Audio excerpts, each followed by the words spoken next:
What's going on, everyone? So this offseason has all been about rejection. I mean, rejection is becoming the theme with the Lakers this year, right? I mean, Dan Hurley, right? You had several other coaches, assistants-wise, that all turned it down. Terry Stotts supposedly turned down the Lakers 3 times. You're seeing Klay Thompson reject the Lakers to go to the Dallas Mavericks for a fresh start. And, I wanted to go because of family ties, but I wanted this clean slate. And then Buddy Hield recently. The Lakers, I guess, were in play for Buddy Hield, but Buddy Hield chose the Warriors because he thought it was his best place to win, which is crazy considering one team didn't make the playoffs, one team made the playoffs, one team lost their second best player at the time. Now, I do like what the Warriors did as far as upgrades, and I do think that they will be better than last year, but still, it's just the perception going around that, the Lakers they're not the organization that they were. And it's been this complete chaos and mess. And it's incredibly frustrating, right? Because it's like everybody on one end is rejecting us that could potentially come. And then on another end, you have potential trades. But all these organizations are trying to fleece the Lakers because, one, no organization wants to be the team that make the Lakers relevant, right? The Boston Celtics literally won the championship and nobody cared. The Denver Nuggets won the championship and nobody cared. After day one, that was it. No one ever talked about it again.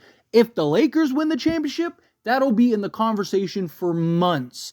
And everybody that worked in part to make the Lakers a contender would all be just criticized. I mean, people still blame the Memphis Grizzlies for trading us Pau Gasol, right? Like, teams want to make sure that they can justify that move so they don't lose or get fired. I mean, you have LeBron James, who still is incredible and playing like a top 10 player, but it's just like, how many players want to come and play alongside LeBron, play alongside Anthony Davis? How many players want to be a third fiddle? I mean, even Jeremy Grant, who has been heavily just talked about and linked to the Lakers. Lakers tried to trade for him before, and he basically said he didn't want to play third fiddle. And so the Lakers stopped trading for him. Has that changed? Has his opinion changed? Has his perspective changed?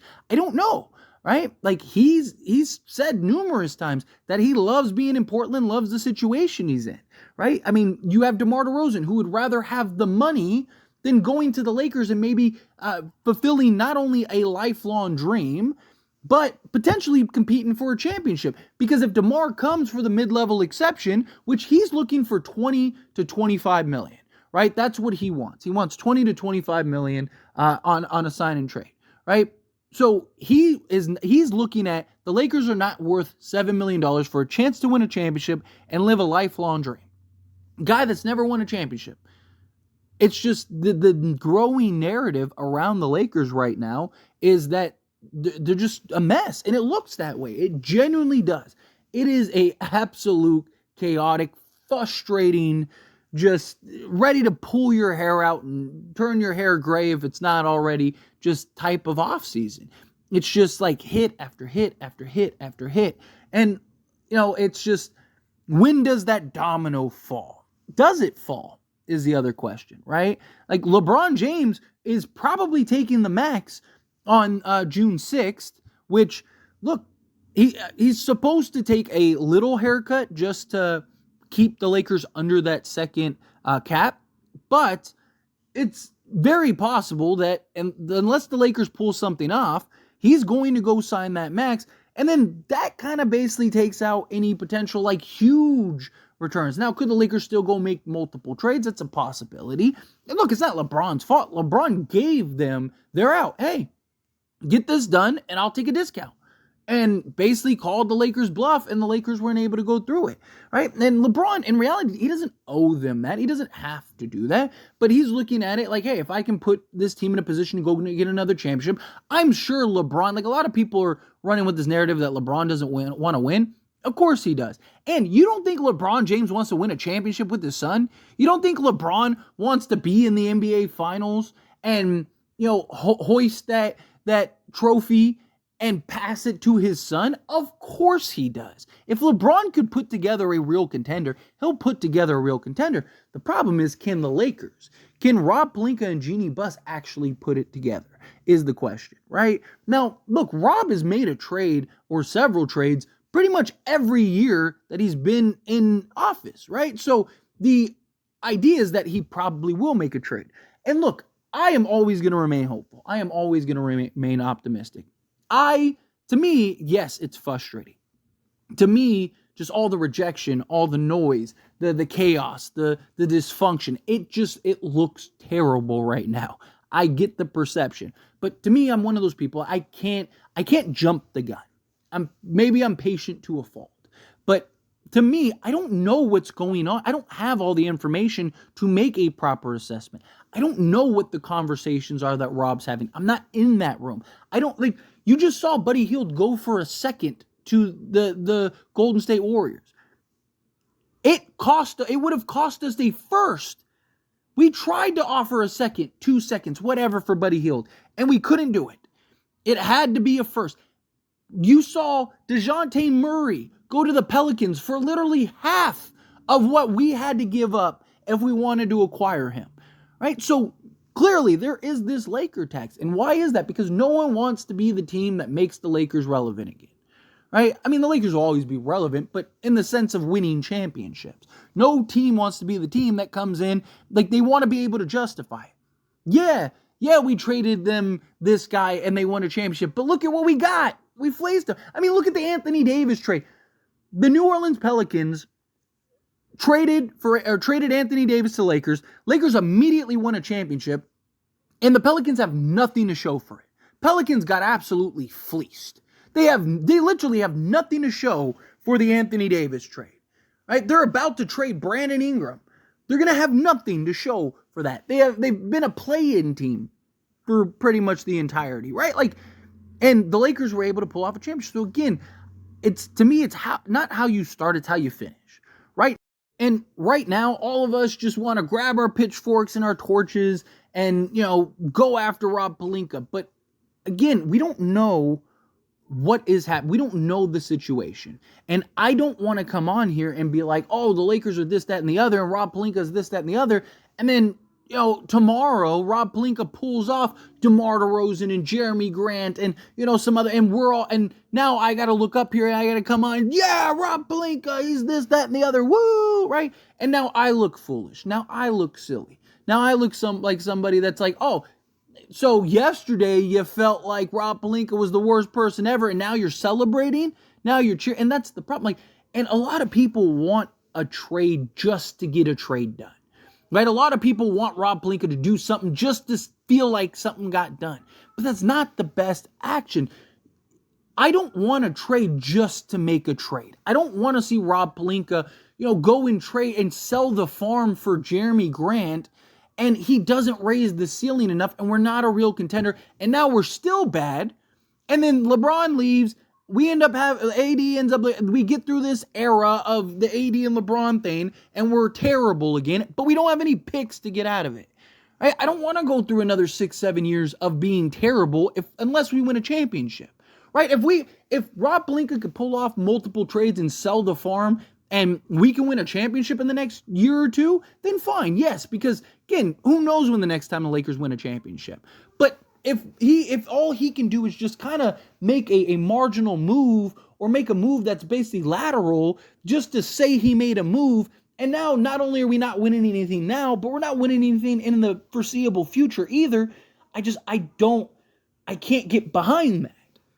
I want what's best for the Lakers more than what I want personally. Yes, personally, do I want to see the Lakers go trade for Jeremy Grant? Yes. Do I want the Lakers to go get a DeMar? Do I want the Lakers to do something? Yes. Do I want to see a trade? Do I want to? Yes. But I cannot let my personal feelings all overtake what is best for my team that I love and support.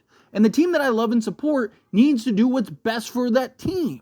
Right? If they can find, Rob Pelinka has said in every press conference, he's actively trying to find a trade. He's trying to make trades. Things have been difficult, but I'm trying to make trade. We're willing to trade the picks. He has said over and over and over again everything that we want him to do.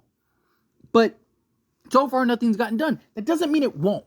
As frustrating as it is at the time of recording this video, because depending on when you watch this, right? This is day 5, right? Tomorrow's day 6. And even if nothing happens day 6, again, we're going to be incredibly frustrated. But it's day 6 of 60 before training camp. A lot can happen in 2 months, right? Before training camp and 3 months before the season ends. And what looks kind of bleak right now could completely change in then. That first domino could fall and boom, boom, boom, boom, boom. Again, to me, it's let's judge when everything is finished. But there is this narrative going around. And you're seeing it from players. And you're seeing this perception in how players observe the Lakers currently. And it's not good. It's not a good position to be in. Because when LeBron leaves, the thing that the Lakers have always been able to hang their hat on is the Lakers brand, right? And you know that once a star leaves, another one is right around the corner, right? Kobe leaves, he retires. 2 years later, boom, here comes LeBron. Then comes Anthony Davis, boom, then we win a championship, right? And the idea is, okay, when LeBron retires, that other star is going to come. That other star is going to take his place. But if the perception is that the Lakers are trash and we can't win and this, that, and that, then there's no guarantee that another star is coming. And the draw of the Lakers isn't as big as it used to be. It's still huge. Don't get me wrong. It's still bigger than most teams because you got the weather and the beach and the businesses and the money. There is a lot going on here that you don't get anywhere else. But the exposure is larger. Like the spotlight here is larger than anyone else. But the level of the general, let me rephrase it. The general level of exposure is higher than it's ever been no matter where you are. Whether you're in Milwaukee or you're in LA. Right? You got social media and stars are getting all the attention. They're getting all the noise. And even some of these role guys, right? Even some of these role players are getting a ton of exposure and attention. And the money is basically the same. The NBA has tried very hard, and just through natural progression of society, it has evolved into you don't have to go to the Lakers to build a brand anymore. Like they used to be a thing. Like you want to be bigger than you've ever been? Go to the Lakers. Right? You Lakers will turn you in. And, to some, that's still the case. Right? Like, do you think Giannis wouldn't be bigger in LA than he is in Milwaukee? Of course he would. But the average player, most players, right? They're not going to be any bigger in LA than they would be there. Now, on occasion, you'll get the Malik Monk. Or you might get a guy like a Miles Bridges who's willing to take the discount to kind of repair his brand and use the Lakers spotlight to his advantage. But if you're a player that doesn't need that, or it's not going to impact you going forward, it doesn't really matter. And that's kind of where the problem lies. But I don't know, it's just the Buddy Hield thing and everything, that all the noise that's kind of happened. I was just like, I kind of want to talk about it, give my opinion. And of course, as always, I pass the question on to you. Let me know your thoughts and opinions down in the comments below. What do you think? Do you agree with me? Do you disagree with me? Is there anything that you would add that maybe I didn't add in this? Just getting kind of a little bit of a rant video, but however you feel, whatever your thoughts are, let me know down in the comments below. That being said, if you haven't liked this video, hit that like button. Helps me a lot. Helps me enjoy these types of videos, and I truly appreciate it. Not subscribe channel, hit that subscribe button. Turn on the bell notifications. Appreciate y'all. See you in the next one.